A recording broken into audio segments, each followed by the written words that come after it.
Hey guys, it's N75 here. I've got you another video. Let's get started. First of all, I'd like to say sorry about the Wither video. It was not nearly that dark at all when I uploaded it, and then after YouTube compression, I found out exactly what the pros have been complaining about. It was almost unwatchable. It looked okay-ish on a laptop, but the second I saw it on my phone, I was really embarrassed. But it was already up. I didn't think it would serve any purpose to take it down for now, so I went ahead and left it up. I got some new equipment, some new software, so I'm going to be able to make better videos. I'm already working on an intro, working on some stuff for my regular YouTube page, and I'm definitely going to have some better presentation, better production going on here real soon.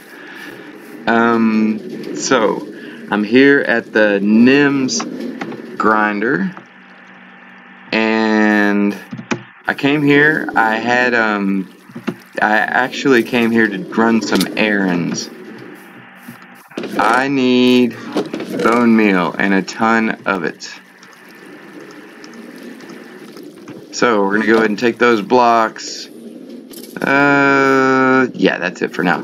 Take those blocks, and then we're gonna head home. Oh, it takes so long. Oop. Yeah, I really gotta make a better pool to jump into. We're gonna head through the nether as quick as we can.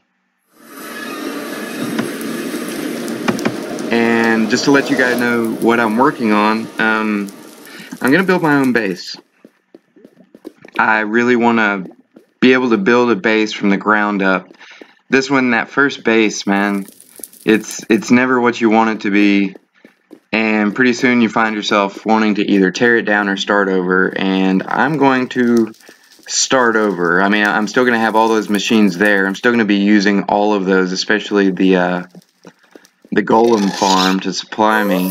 I hear gas. Alright, so I had to fight off that gas. I realized you probably still couldn't see things very well in the nether, so I went ahead and cut that a little bit short, take you somewhere where you can see.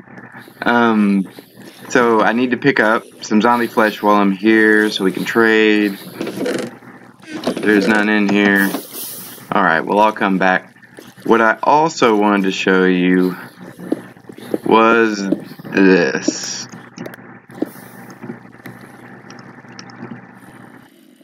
Alright, so here I am above the surface, right next to the zombie grinder. There's the beacon. Let me clean house, get rid of this guy. Come on. Okay, so here's my plan. I didn't realize how close I was to the surface, and that's where I came up, right there, that bone block. But I really want to put a base out here. Now, I know most people don't want to build in a swamp. You're gonna run into a lot of some color issues and stuff like that.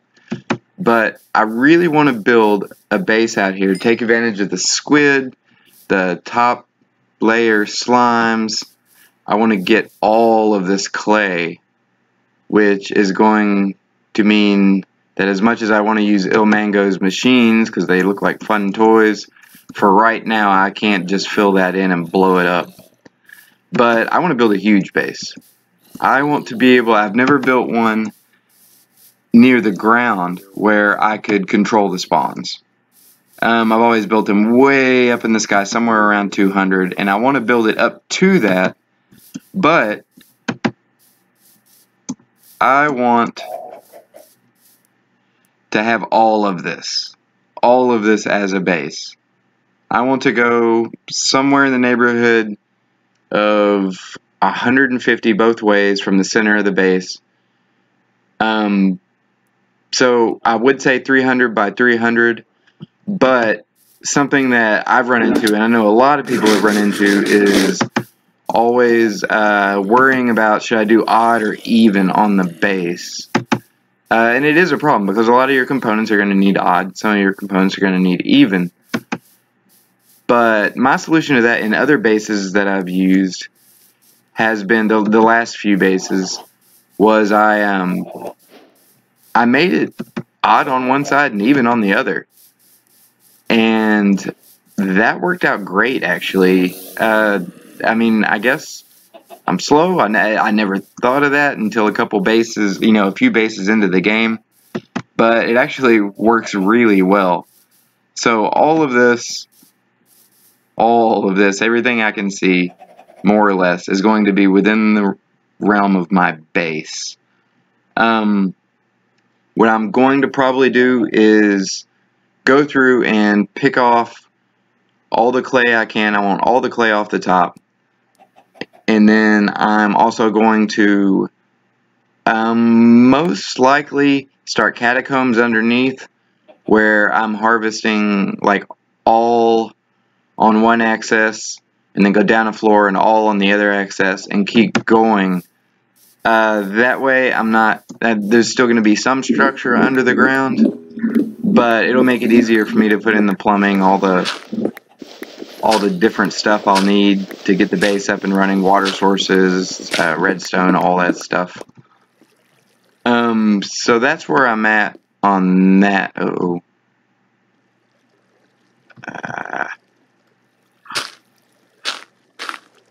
Alright. So, let's head back. I didn't need the zombie flesh, I was just running chores. And let me show you what else I'm working on. Now, while I'm walking here, the design of the base, I'm not sure, I'm not totally sold on whether I'm doing a rectangle or an oval. Most likely a really large oval. That means if I put up a wall all on the outside, there's going to be less of it I have to decorate with an oval, because there's going to be so many one-block zigzags in there that I just have to worry about that looking like structure and not necessarily looking like decoration. So that's kind of a lazy man structure and decoration going on. It's literally a spot that's really, really hard to decorate, and just creating a lot of that area. But here is why, oh wow, look at these guys. Here is why the bone blocks. I did a thing, since I am going to be building a base, I'm most likely going to need all the colors I can get, especially with the new update. And I'm thinking about Wonders of the World. I know it's been done. I'm not convinced that it's been done that well in survival with a fully functioning base around it. From what I've seen, that I'm sure there are some out there, and I'm sure you all might blow it up in the comments about that. But yeah, I really want to do my own spin on that.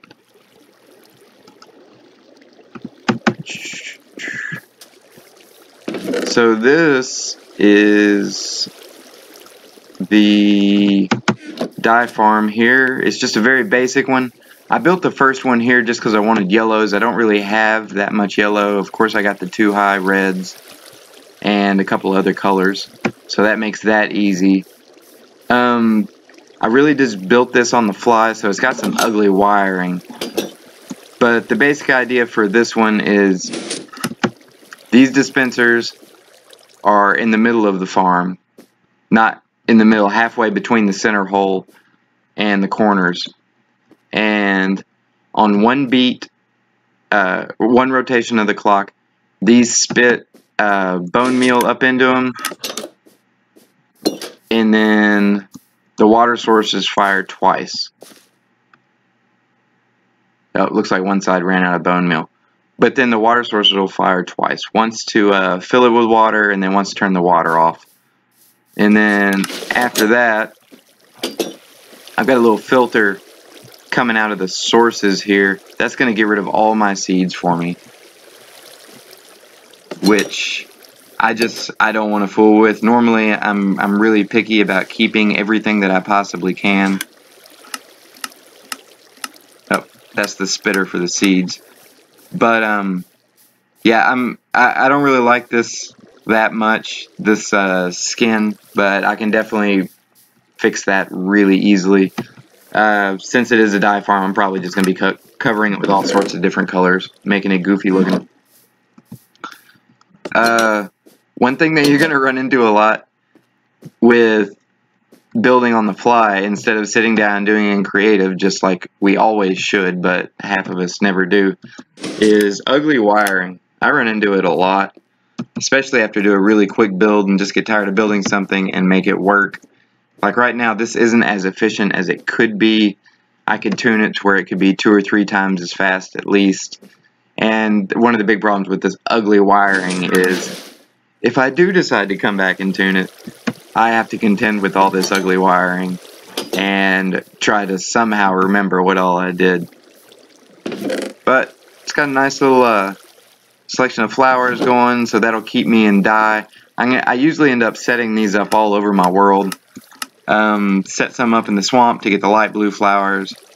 And of course, once I find a flower field, I go ahead and plop one of these down and just keep them stocked. They don't create that much lag, so you can leave them running as much as you want. And I'm not worried about having the absolute most efficient machine, because it's still going to produce way more than what I need, even if I'm dyeing wool, which takes 1 per. But anyway, guys, that's what I'm doing right now. I'm going to go ahead and probably soon get started on figuring out the exact center of that base and start setting up a grid to kind of civil engineer it, figure out what all I need to do, what needs to come up, what needs to go down, what needs to be filled in, and I'll get back with you guys later. Alright, guys, so I've made a little bit of progress. Went back to my base, did a little bit of mining, and worked on this. I went ahead and put in a boat elevator. Yep. That I still haven't completely adjusted. There we go. But I can now go all the way from my spawner to level 200, or 201 actually. So I'm going to go ahead and start building up here. So we are pretty much in the center of where I'm going to build my large oval for my base. What I'm going to start on, since I want things running whenever I'm working around my base, I'm going to go ahead and put in a villager breeder and a large spawn box setup, a large grinder. Somebody commented that they wanted to see me build a large ridiculous grinder, so I'm going to build one. I'm going to try to make it to where it can be passive or active so that I can use it to level up or just to collect the loot drops. So if y'all want to, just go ahead and let me know in the comments which one you would like to see first. The breeder, which is going to be a pretty big breeder, or a grinder. Alright, see you guys next time.